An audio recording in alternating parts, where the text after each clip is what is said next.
And welcome to this week's edition of the Yinziders podcast. He is Mike DeFabo, Steelers beat writer for The Athletic. I'm Jenna Harner from WPXI here in Pittsburgh. It's Super Bowl week. And you're also at WPXI. If that was funny, somebody commented and they were like, "Oh, you guys are trying to downplay the fact that breaking news, you're married by doing split screens." No, that's not what's going on. No, Jenna just I'm works a lot. I'm And at work so here. Here is we the just we just lovely. record when we have the opportunity to. We're not trying to do anything other than give you guys the podcast when we can. There's 279 in case anybody wants some exciting views on this snowy Tuesdays we're recording this. Wednesdays this podcast comes out because it comes out every Wednesday. But today we have some Steelers coaching staff additions to talk about. Since the last time we had a lot of conversations here on the Yinziders podcast, Mike McCarthy has begun filling out his coaching staff. Mike, we have to start, of course, with the biggest hire, defensive coordinator Patrick Graham. This was a guy that had been talked about a lot. This was a name that kind of seemed almost inevitable the second it kind of started floating out there a little bit. But the Raiders defensive coordinator comes to the Steelers as their new defensive coordinator. And I know a lot of people, at least from what I've been seeing reaction wise, are kind of not massive fans of this, but you did a lot of research on him. There's a lot to be excited about with what Patrick Graham brings to this Steelers team in terms of just the coaches and the guys that he's worked under throughout his career. Yeah, well, first of all, I interrupted you during your intro, Jenna. We also, if you want to fast forward like 10 minutes, Jon Machota, who covers the Dallas Cowboys for The Athletic, talked with us. He's our guest on today's show, and he's going to explain like what the experience was like in Dallas with Mike McCarthy, what Steelers fans can expect. So make sure you tune in for that because that's some electric content and a really cool perspective from a different person who covered him every day. But to answer your question, Jenna, yeah, basically I feel like there's two camps when it comes to Patrick Graham, the new defensive coordinator. You've got the people who are like looking at the stats, and then you've got his reputation around the league and things like that, and people who are these like X's and O's savants, these film breakdown guys who seem to love him. And I think that it actually is a very good hire. A year ago, when I thought there was a chance that the Steelers would fire Terrell Austin, I had to make a list of defensive coordinators that they could look at, and Patrick Graham was atop the list for me. And the reason is because, as you mentioned, so he had worked under Bill Belichick, and he was a defensive line coach, linebackers coach, and learned the whole notion of making the offense beat you with their offhand. Then he goes and he works with Steve Spagnuolo. Steve Spagnuolo is known for his exotic pressure packages. So he's going to bring that component to things. And then he also worked with Brian Flores and others along the line. And another really important detail with him is the Raiders spent some of the least amount of money on the defensive side of the ball in the NFL. And so it's really, he goes from a situation where he was not surrounded with great talent to now a completely different situation here in Pittsburgh. And ultimately, he inherits a blessing and a burden because when you coordinate the NFL's highest paid or near the highest paid as the Steelers are projected to be once again, expectations are tied to compensation. So he's going to have to coordinate a really good defense, but a guy who has a strong reputation is going to have more pieces to get it done. Yeah, and it'll be really interesting just to see when we get to talk with him a little bit whenever he is made available to the media, kind of, how his personality is, what his demeanor is like, what he envisions this defense to look like here in Pittsburgh because of so many of the key pieces that are already in place here. A lot of young guys that this defense is going to look to build around. And then, of course, obviously you have the veterans in Cam Hayward, TJ Watt, just And with the makeup. He said that he has like there's no such thing as a Pat Graham playbook. And historically he's been more of a 3-4, but he ran a 4-3 because of the fact that he felt it highlighted his best player, Max Crosby, the way he wanted to. So I think that he's a guy that's willing to be malleable and versatile and multiple. And I think that that's going to serve the Steelers well. I really am willing to give this hire a real chance, and actually was thinking this would be a great hire if they got it done. I think, as I mentioned on the podcast before, like people like to make the comparison between Sean Payton, who's 60 something years old, and and to Mike McCarthy, who's 62 years old. But really, I think that the reason why the Broncos are having success or were successful was because of their defensive coordinator, Vance Joseph. And in a similar way, I think that that's such an important piece of this team. If you're going to have an offensive minded Mike McCarthy, having his complement on the defensive side. Now Can you let's hear go to Zeke chewing his bone, by the way? Is I was that picking up? wondering what that was. Zeke, can you not? We know that you want to do your picks, but He's just eager. He's ready for Zeke's picks. It's been a little while since he's really got to do them. But let's move over to the offensive side of the ball because another hire I think that's getting talked about a lot here in Pittsburgh is James Campen, the offensive line coach. This is going to be a very crucial year in terms of this Steelers offensive line's development, i.e., particularly Broderick Jones, in my opinion. But Campen, give us a little bit of background on him a little bit, Mike. He is a guy that's very well respected across the league as well and has history with McCarthy. history with McCarthy, and maybe even better, has history with Rodgers. There's the famous viral clip where Rodgers like runs up to him when Campen is working with. He's at that point he was with the Carolina Panthers, and he was basically like, "You fat f word, look at you, you fat piece of shit." And how anyone greets their friend, right? Isn't Of that course, how we all talk to some of our best buddies? for But sure. obviously, he was just kind of chirping somebody who he has a good relationship with. But Zeke, can you just chill on the bone, my dude? I think that it's significant because, Mike McCarthy, as much as he is a guy that embraces some West Coast philosophies, he made a real point in his introductory press conference to mention that he felt like they needed to be able to run the football, and he was going to make that part of his core philosophy here.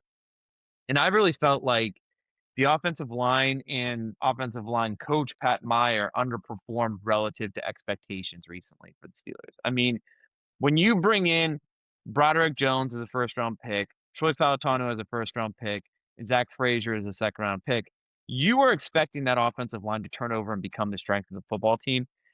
Even though they played pretty well in pass protection last year, I didn't really see them take massive steps forward where you would want them to. And what I mean by that is I felt like Zach Frazier was developed at West Virginia. He came in and from basically his first practice was kicking ass.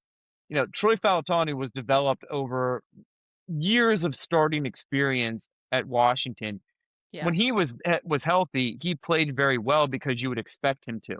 Really, the test of an offensive line coach is to mold a ball of clay. And that's what Broderick Jones was. He came in with 16 college starts, and everybody knew that he was raw. But you also said, okay, well, he's got all the intangibles you look for. He ran the fastest 40 of any offensive lineman in his draft class. He's got the length, you know, and he really, his development was inconsistent. And so Yeah. I'm really looking forward to seeing what's it going to be like with this guy, James Campen, who has a much stronger reputation. And obviously it's going to be a critical hire for the Steelers. So I think that it makes sense here. Yeah, 7 Pro Bowlers during his time as the offensive line coach at Green Bay. So there is the history there. There is the track record there. And Steelers fans, I know, are hoping that that becomes the case here. I think you can eventually pencil Zach Frazier in as a Pro Bowler at some point down the line, but you want that to be, that offensive line to be well rounded and to be kind of, Yeah. well And molded, and I like guess. I mean, I think it was interesting and made sense what Arthur Smith did with the jumbo packages and bringing the sixth offensive lineman. At the same time, you shouldn't have to get gimmicky to run the football when you've got 2 first round picks and a second round pick. You should be able to run the football out of traditional sets, and that's what I think you're looking for with James Campen is just making a group they've already invested in reach its potential. Not to mention, I could very easily see them targeting a guard within the first, you know, I'm not saying early, but like half of the draft, some young guard that they're looking to develop to replace Isaac Seumalo. Let's briefly touch on offensive coordinator because the news that came out Tuesday was that Scott Tolzien, who everybody had kind of tabbed potentially as, hey, this looks like this might be the next Steelers offensive coordinator, sounds like it's going to be the guy, turned down the job. He is with the New Orleans Saints, currently their quarterbacks coach. And Mike, it does seem to me a little bit, if I'm just looking at this, take myself out of the Steelers reporter role here, that the Saints position of, being in the quarterback room, the Saints is a decently better position than the Steelers right now, just simply based off the fact that Mike McCarthy is going to be the one, of course, calling the plays. He already mentioned that. And the quarterback position is a big question mark, and it's going to be a big question mark not only this season, but down the line when, okay, if it isn't Aaron Rodgers, who is it going to be further down the line here? Yeah, I mean, the way that I look at it is Scott Tolzien is a guy that is really a buzzy name, and people respect him. He played quarterback um, at Wisconsin, and then was a backup behind Aaron Rodgers. So he had familiarity with Mike McCarthy as a player, and then he also worked under him in Dallas as a coach. And I agree with you here. Like, he would have been offensive coordinator in title alone. Yeah, Um, it was going to be Mike McCarthy's offense. It was going to be Mike McCarthy calling the plays. He made that clear. And then Aaron Rodgers, if he does come in, which it seems like things are pointing that direction, um, Rodgers is going to be calling a lot of shots and changing plays. And so if you're a young, ambitious coach who's on the rise, what are you getting out of this title offensive coordinator? You know? And yeah, so, like, I think if you believe in yourself and you bet on yourself, if you work with Tyler Show as the quarterback's coach with the Saints, and then you develop him, you are putting yourself in a position to get an offensive coordinator job where you're calling the plays and then on the track to becoming a head coach one day. Versus if you're here, you're getting the title, and so technically, that's a promotion. But beyond that, I'm not sure that there's really the same allure as there would be in somewhere else. yeah. No, I'm with you on And that also, I completely. mean, the Steelers notoriously like don't pay a lot for their assistant coaches. So I also wonder, is he even getting a significant raise or a raise that makes sense for him to leave his current situation? Yeah.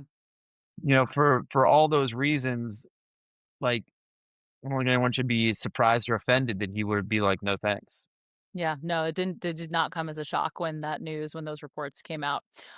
We are going to take a quick break, but when we Well, come so back, oh, one of the you should mention some of the names that have surfaced as likely or potential candidates. Um, Brian Angelico, who was with Mike McCarthy at Pitt, he was a former tight ends coach, and then yep, last year he was, I believe, the passing game coordinator for the Vikings. yep, Um, that didn't go so great with JJ McCarthy, but I think that you're truthfully, I would prefer somebody with a quarterback background instead of a tight end background yeah, because, and that's really what it was. Like, Tolzien would have been offensive coordinator, but he would have effectively been a quarterback's coach working with a young quarterback because yeah, Rodgers would be doing his own thing, McCarthy's doing his own thing. I think if you can get it, you prefer someone like that. yeah. Someone But with a yeah, quarterback so we'll have to see background. what ends up happening with the offensive coordinator. Yeah, and that I'm sure this time next week that will be something that we're discussing. Hopefully, you hope at that point. Now we're going to take a quick break, and when we come back, Jon Machota, the Cowboys beat writer for the Athletic, who covered Mike McCarthy's entire tenure in Dallas, joins us, gives us a lot of really awesome insight. Stay with us. This is the Insiders Podcast.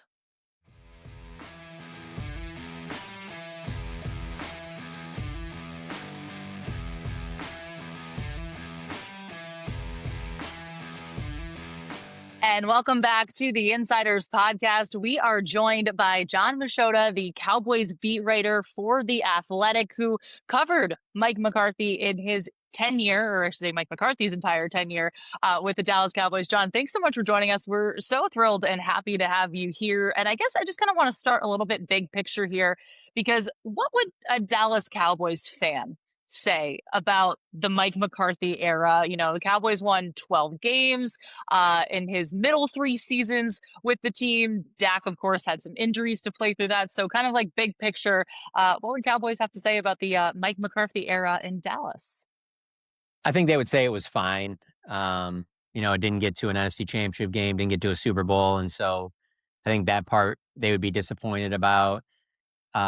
Towards the end, especially with him calling the offense, I think fans would complain a little bit that things got a little stale. There was a lot of pre-snap motion, things like that.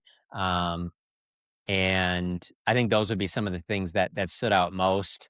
And it's tough. I mean, it's tough to compare working for the Cowboys to any other organization because of Jerry Jones. I mean, your owner, general manager is just so out there talking all the time. And, Mike was coming over from Green Bay where, the fans own the team. You really don't have to deal with a lot of that stuff. So it was just like one completely different thing from the other. And so, um, I've covered the team for 15 years and he had about as much success as anybody else has had during those 15 years. So I thought he did a good job, but obviously in January, where a lot of these coaches are judged, he came up short there. And so I think he would be part of the 30-year Super Bowl drought that fans will find something to complain about. And I can just say though that the 3-12 win seasons, that's not something that had been done, since those glory years the Cowboys have had. So he obviously brought a lot of stability to the organization. It just weren't able to take that next step. It's funny you're talking about a 30-year Super Bowl drought because here in Pittsburgh, it's like the decade without a playoff win. And that's what people kind of cling to here. And it kind of seems like maybe Mike McCarthy, in some ways, it was a similar narrative there. Because with Mike Tomlin, it was, okay, you know that you're going to get a 10-7 season. You know that he's going to at least get you to a winning record and probably a playoff game. But can he actually crack through in the playoffs? And that's ultimately what undid Tomlin's era here. It sounds like maybe kind of similar criticisms of Mike McCarthy. Yeah, no question. I mean, as I'm sure you guys did, there was a lot of memes and jokes made about when Mike was just hired. McCarthy was about how is this really that different than what you just had? But that's why, like, when I would talk to other reporters that cover other teams that were looking for head coaches, let's say, like for the Giants, for example, what I'd say about Mike is I'm like, he'll be a great stabilizer. Like, he'll lift the floor of what your organization is right now, especially, for a team like the Giants who needs that so badly. Whereas with the Steelers, they really don't need the floor lifted. The floor is already pretty high. It's just about taking that next step, in January. So that's why I get Steelers fans, being frustrated with, getting a 60-year-old Mike McCarthy and thinking, okay, well, how is this going to be the difference? How is this going to put us over the top? And that's completely valid. I think Mike's a good coach. He's, been one of the best coaches in the NFL for a while now. If you look at his resume, it speaks for itself. But I totally understand the questions that fans would have about, well, why is it going to be any different here? Why is it not going to be just more of the same? I couldn't really tell you for sure that it is going to be any different. You mentioned his age, and that's kind of so funny because, the Steelers broke from tradition a little bit. They've, for the last three hires that have provided them stability, like you mentioned, since 1969, they've gone with this young, defensive minded coach. Now they bring in 62-year-old Mike McCarthy, obviously a massive offensive mind. The offensive identity, I guess, of what McCarthy brings. How did you see that offense, evolve in Dallas? How may it have changed since then? I know you mentioned, fans were thinking it was a little bit stale, especially those years when he took over play calling duties from Kellen Moore. It's so funny with me because, like, I get, like, fans love the pre-snap motion and doing all that stuff. And I'm not saying that I get it. I get it. That's a lot of the top teams in the league that are doing that. I'm more of I feel like I'm kind of becoming like this old boomer about this, and I don't care, but it's just the way I feel is like, tell me the players you have in the field. Like, I don't got any time for this next man up BS that people talk. Show me the healthiest team that's got the best talent. Yeah. That's the team I'm going to pick to win the whole thing, And when Mike had a healthy roster, they played at a high level and they won games. I would say the biggest issue that they had on the roster during Mike's time here was that they really struggled to get a healthy offensive line throughout the entire season. And Mike will be the first to tell you that when they won the Super Bowl, when he was in Green Bay, that was one of the things they had, that continuity on the offensive line. They never really had it in Dallas, which is surprising because Dallas has spent so much on their offensive line, but that doesn't guarantee you that the players are going to be out there.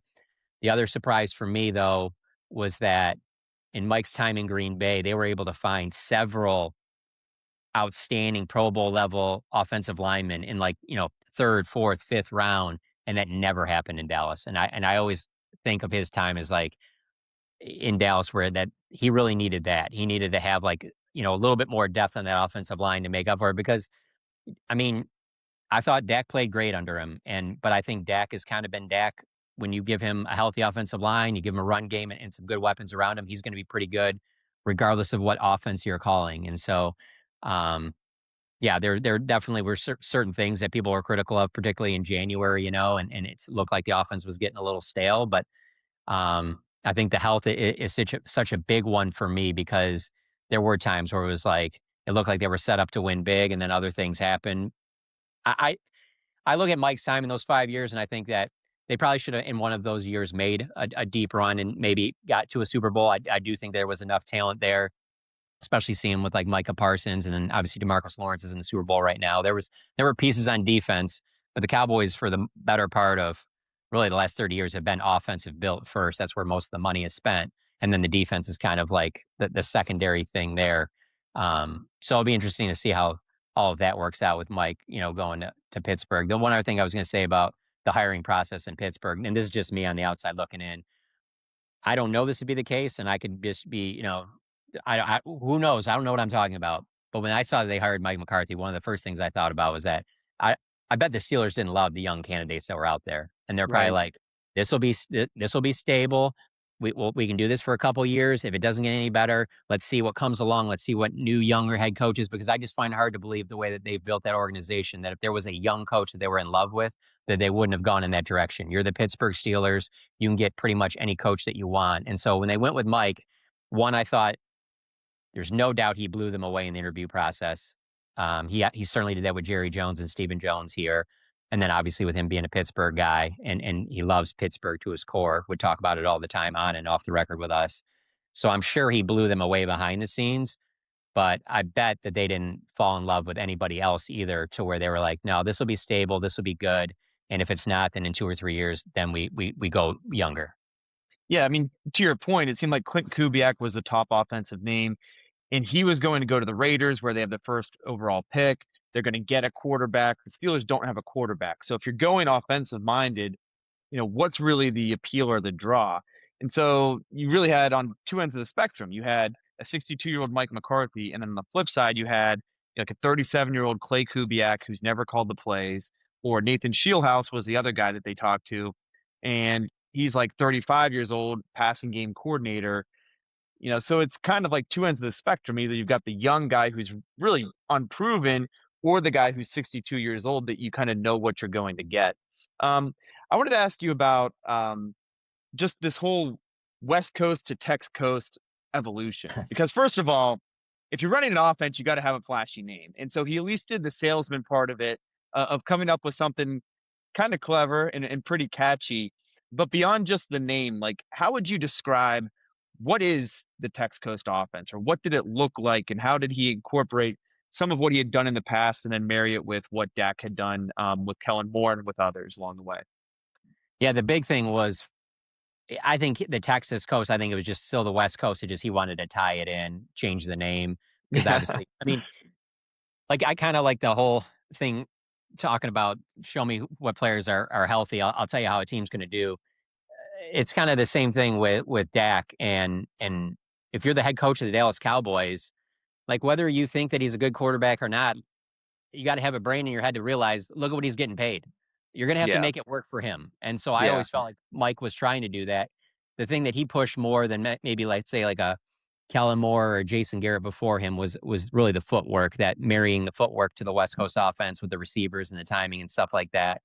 And I thought at times it worked well. Um, there are parts of like this season I've thought about how it would have worked because with this team right now, you would take away Brandon Cooks and you'd replace him with George Pickens, and if you did that, I just think Mike would have had better results. Nothing against Brandon Cooks, but just George Pickens on another level. To have him opposite of CeeDee Lamb, it takes things to another level. And so he's going to be big on the footwork. He's always talked about that's always been a big thing with him coming up in the coaching ranks, being a quarterback coach and things like that. So I'm sure you'll hear plenty of that. But it's ultimately going to come down to who his quarterback is, and if it is Aaron Rodgers, he's obviously going to lean back on things that work with Aaron in Green Bay. They're obviously going to be on the same page there. I'm interested to see them try and bring in a young quarterback or somebody that Mike likes and how he thinks that quarterback fits with what they do. Because I do know that he really liked Trey Lance a lot. He really thought that there was something there that he obviously started out in San Francisco, it didn't work out. And he thought if you just gave him more time and got more opportunities, there could be something there. And so Mike's had success with Aaron Rodgers. He's had success with Dak, but that developing a really young quarterback, I think that would be the next thing for him. And I think the Steelers are going to want to try and do that. I know this isn't a great draft to try and do that in, but that'll be interesting because, if it is Rodgers, how long does he even play quarterback? And if you're Mike McCarthy, you got to be looking beyond just one more year. And so I would think they would try and find a younger quarterback. I find it hard to believe they're going to find that in the draft. So maybe it is Yeah. like how they got Trey Lance in Dallas, where they make a move. Yeah, that's kind of the thing with the Steelers was they had been stockpiling draft capital, and they had between 10 and 12 draft picks. The draft is in Pittsburgh, and everyone's thinking, okay, this is when they're going to make the splash. And there's even on the Pittsburgh's North Shore a big countdown clock, and it's supposed to count down to the draft. And I always joke, this is counting down to where we have to stop asking who's going to be the quarterback next year. And we're finally going to get some stability in Pittsburgh. But as you're mentioning, it's going to be Fernando Mendoza at the top. And then there's just such a huge drop off because that class collapsed that I almost think that it is going to be, Aaron Rodgers as some type of a bridge solution this year. And then maybe 2027 is when they end up drafting that quarterback. But that kind of leads into my next question because when the Steelers hired Mike McCarthy, they're like, he's a great quarterback developer. And obviously, Aaron Rodgers, that certainly is true. He had a tremendous impact on Aaron Rodgers' career. But it kind of cracked me up that they put Joe Montana on the list of quarterbacks that he had developed. And I'm like, Joe Montana was in Kansas City and he was in his late 30s. And Mike McCarthy at that time was just a quality control coach. He wasn't even the quarterback's coach. So my question is with Dak, how much credit should he get for Dak? Because on one hand, I was looking at stats and just trying to piece it together myself. Dak had already been a Pro Bowler before he ever encountered Mike McCarthy. But under Mike McCarthy and within that 2023 season when McCarthy took over play calling responsibility, that did seem to elevate Dak to the next level, and he cut down on his turnovers, and he was second in MVP voting. So, like, what did you see with that relationship? It was a good relationship. It's really tough for me to. It's tough for me to sit here and just say it was just a great relationship with Mike because I just have to be completely honest with you guys. Like, Dak Prescott is just an absolute layup to work with. Like Yeah. media, coaches, other players. Like he gets heavily criticized for not making that deep postseason run, and he wears it, and he should.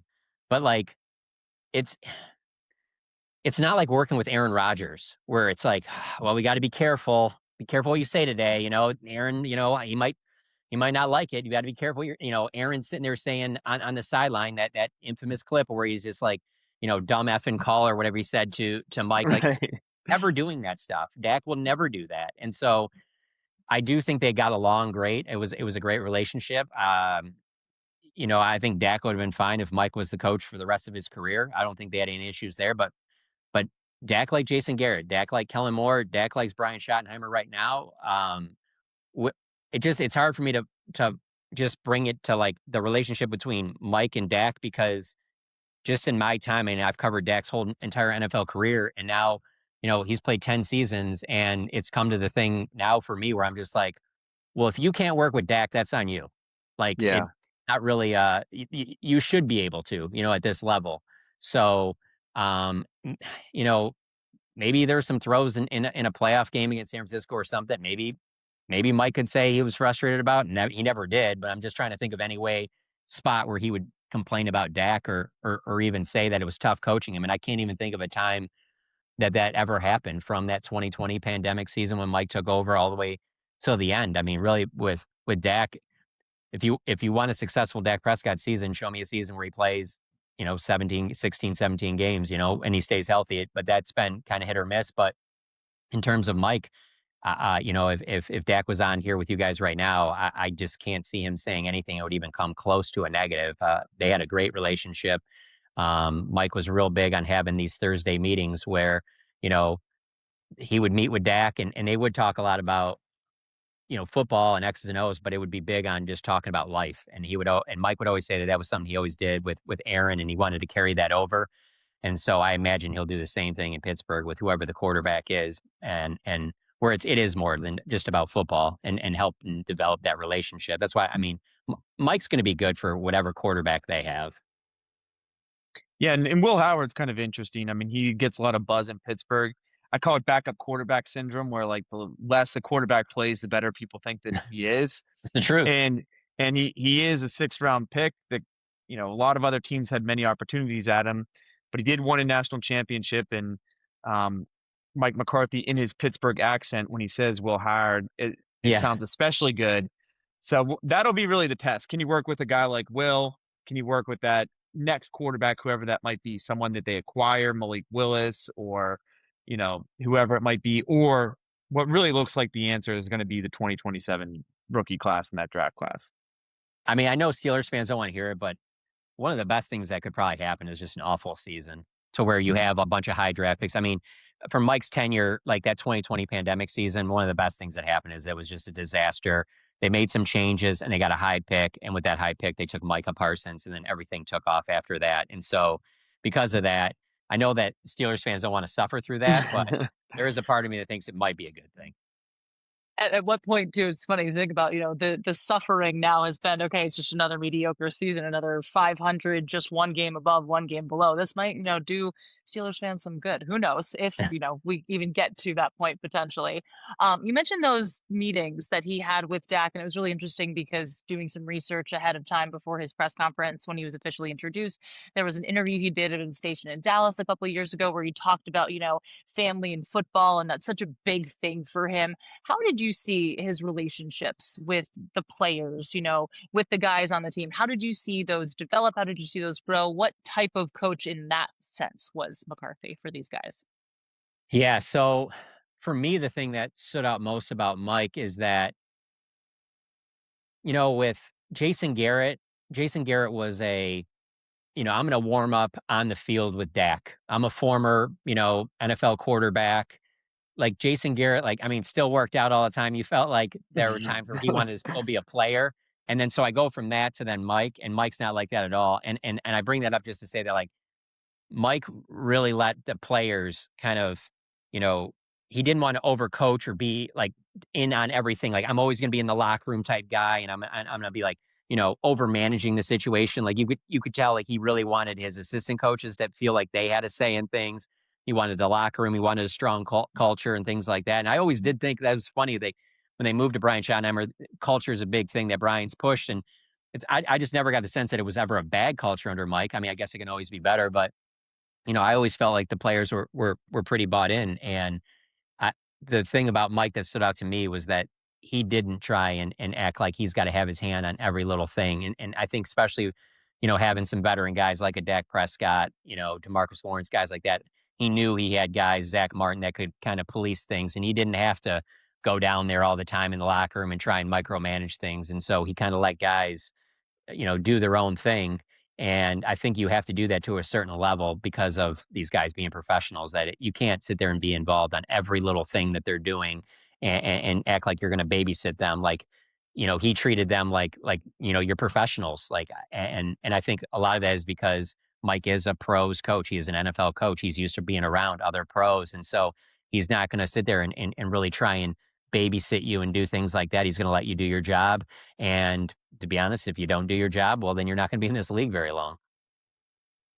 How did things kind of come to an end? Because it seems from our perspective like it was just a very weird, strange breakup type of situation. How did this all come crashing down and obviously end up with McCarthy leaving Dallas? Yeah, the way you describe that is basically covering the Dallas Cowboys. It is a weird, strange. Nothing ever lines up like you think it's going to. It's always random stuff. So, um, from everything that I've gathered since, it sounds like it was a Mike wanted to stay, Jerry wanted to keep him, but they weren't on the same page on things going forward. Mike wanted a longer term, probably 5-year, 4 or 5 year deal, wanted more money, mainly because of the stability that comes with a bigger contract. And I think Jerry wanted a little bit shorter term, and just judging by things that have happened since, I think Jerry really wanted Mike to be more of the walk around head coach and possibly have Brian Schottenheimer be the one that calls the plays. And Mike never liked that idea, and he didn't like it. He was fine with it when he took the job in Dallas.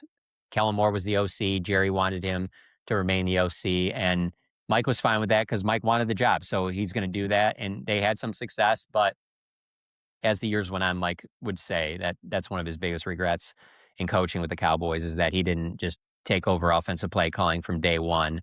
And that's why I knew when I heard he was getting the Steelers job, I'm like, he ain't hiring an OC. He's going to call the plays or he's not going to want to do it. And so Yeah. I'm thinking that had something to do with it too, that Mike didn't want to give up any power. It's like, hey, we're building this thing. Let's keep it going in this direction. And I really think that Jerry ultimately thought he's not going to say no to me. He'll give in. You're getting a chance to be the Dallas Cowboys head coach for another 3, 4, or 5 years, whatever. Like he's not going to say no. And Mike didn't like the way things were going and pulled back. And I think I know that it surprised Jerry. I think that he felt that Mike would give in and be like, hey, I just want to keep coaching the team. So whatever you want to do, let's just do it. And Mike wasn't willing to do that. So it is funny just to see how things all worked out because, man, if you would have told me and certainly told Mike at that time, yeah, just take a year off and then you'll get the Steelers job. I mean, that's crazy. I mean, for your resume to be Packers, Cowboys, and Steelers head coach, especially for, a kid from Pittsburgh that, adored like those 70s Steelers. That's like, I don't know. It's an incredible story. Yeah, it really is. During his press conference, they walked in family member after family member, and like it looked like a family reunion. I thought I was in like a greenfield, like little house with a shag carpet in the basement. Like I just pictured it was so Pittsburgh, and his accent fits Pittsburgh and personality.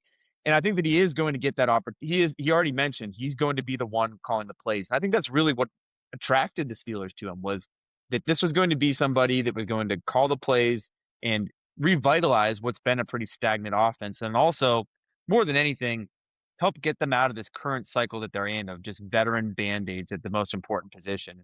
And so that ultimately, I think, is going to be how he's judged. But just final question here before we let you get out of here. As you look back on Mike McCarthy's tenure with the Dallas Cowboys, what do you think he can learn from it that he could take with him into this next job? Either good things that he might want to replicate here in Pittsburgh or things that went south that you think maybe he needs to do things a different way here as a Pittsburgh Steelers head coach.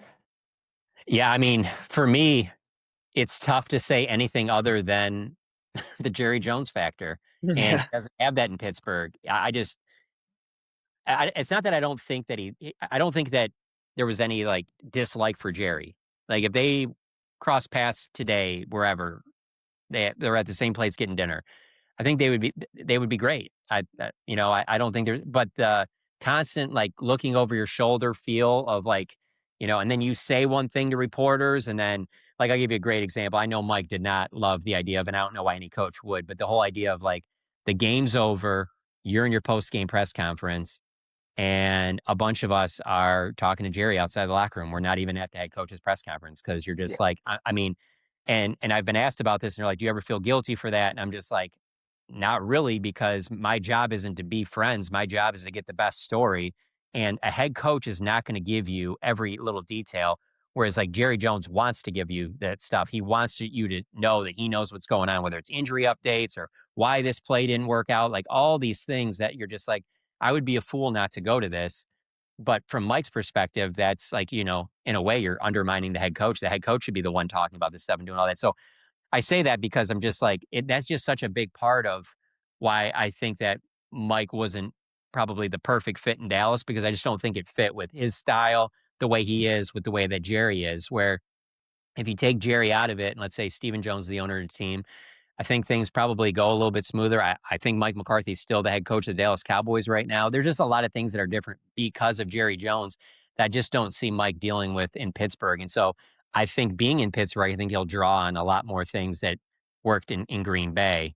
But the biggest one just goes back to what we've been talking about, is just the whole quarterback thing. It's like, will he find that right quarterback? And I'm not saying it has to be a guy that's up for MVP, but it's got to be somebody that is solid, isn't turning the ball over, can, doesn't have to necessarily make all the big plays, but just don't make the bad plays.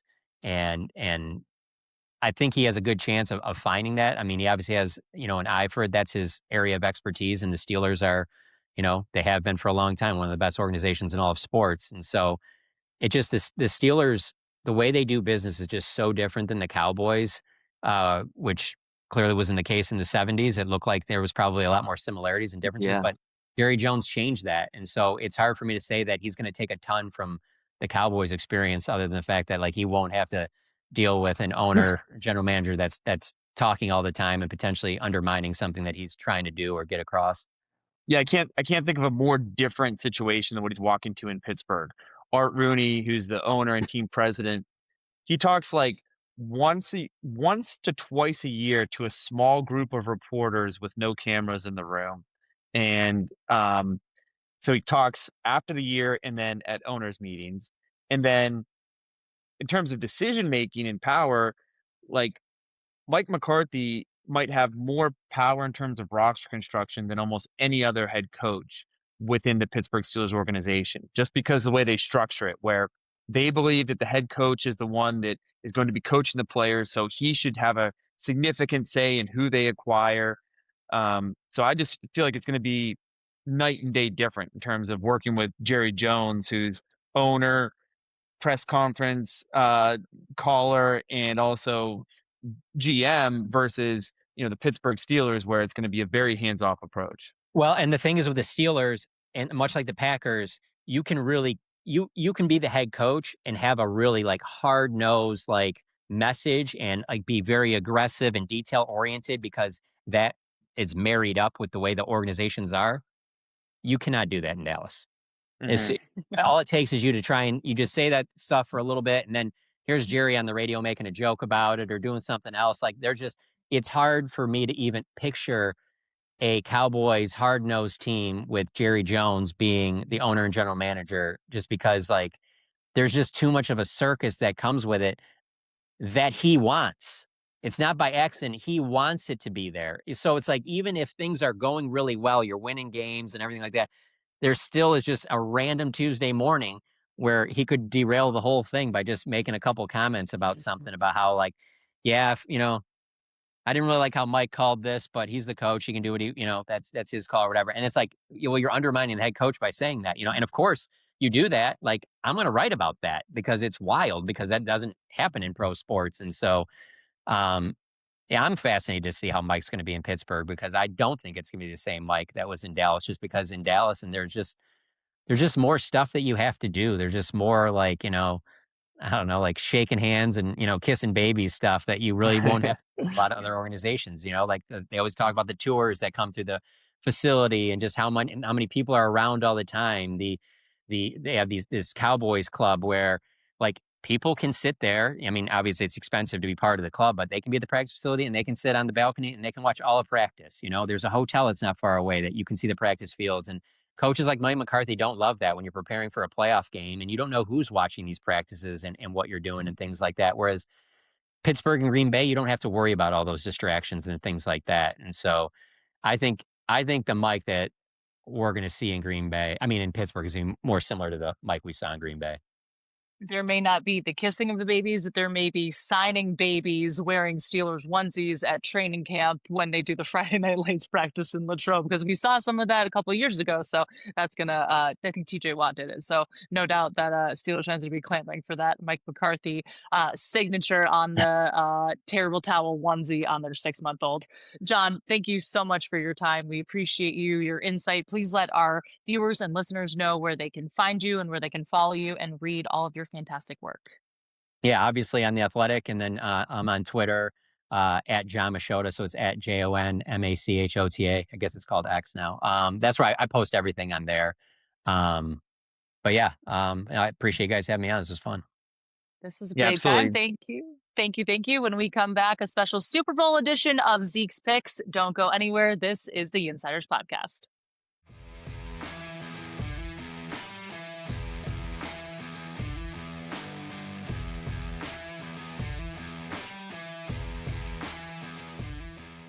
And welcome back to the Yinziders Podcast. Zeke sat there for a whole second before. He's eager. He is ready to pick the Super Bowl. You can see that excitement and that super cute superhero bandana. Zeke, you'll This look has great. been this has been heck of a year for Zeke and Zeke's picks. If you remember, it started out with Zeke being the first one driving the Chiefs or the Colts bandwagon. Colts.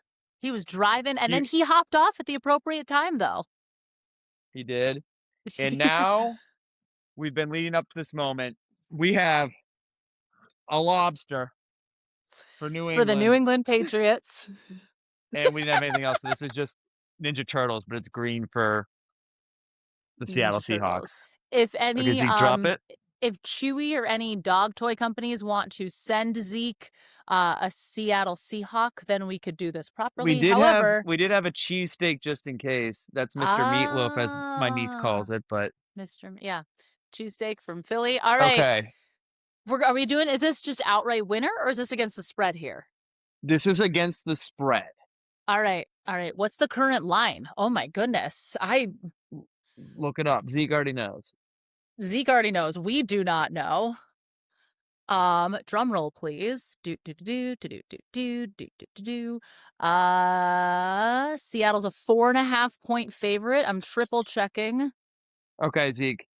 Ready? Go to your bed. Triple checking here. The time has come. The ball is about to be tipped. All right, ready, Jenna? Hold on. Yeah, okay. Seattle is 4.5-point favorites here. Zeke, will the Seahawks cover 4.5, or are the Patriots covering that spread or outright winning? He's going with the Seahawks. He's going. Seahawks. He's emphatically with the Seahawks. Pretty emphatically. That was decisive, Zeke. I love it. I love the pick. He's letting the people know. The Seahawks are going to cover that 4.5-point spread, and Sam Darnold's going to win the Super Bowl. I like it, Zeke. And just for good measure, he got his lobster. That's true. I think what he's saying here is take Drake May over rushing attempts and over rushing yards. I like that, Ezekiel. I like that, because I started talking about Sam Darnold, and he was like, no. So maybe the better performing quarterback is, in fact, going to be not Drake Sam May. Darnold, Drake May. Yeah, he wants Drake May. Yeah. He wants you, because of the lobster, he wants you to take Drake May prop bets. Yep. But the Seahawks but he are wants going you to win. to take the Seahawks to win. Yep. Well, Ezekiel, I know it has been a long season of picks for you. We thank you for your picks and for your service on the Yinziders podcast this season. Maybe we'll have to start, you know what? When we start talking Olympic hockey, that's where Zeke's picks will come back in. Zeke will bring his betting expertise to the ice. Don't worry. We'll bring Zeke back in for some picks. Sorry, we will bring Zeke back in. Zeke, thank you. Thank you all so much for joining us on YouTube, Apple Podcasts, Spotify, wherever you get your podcasts. Be sure to follow us, like us, give us 5-star reviews. We really like those. Thanks too much to all of our listeners, too, and all of our, mostly nice comments on our YouTube page. We really appreciate everybody's feedback, and we thank you all so much for joining us every Wednesday.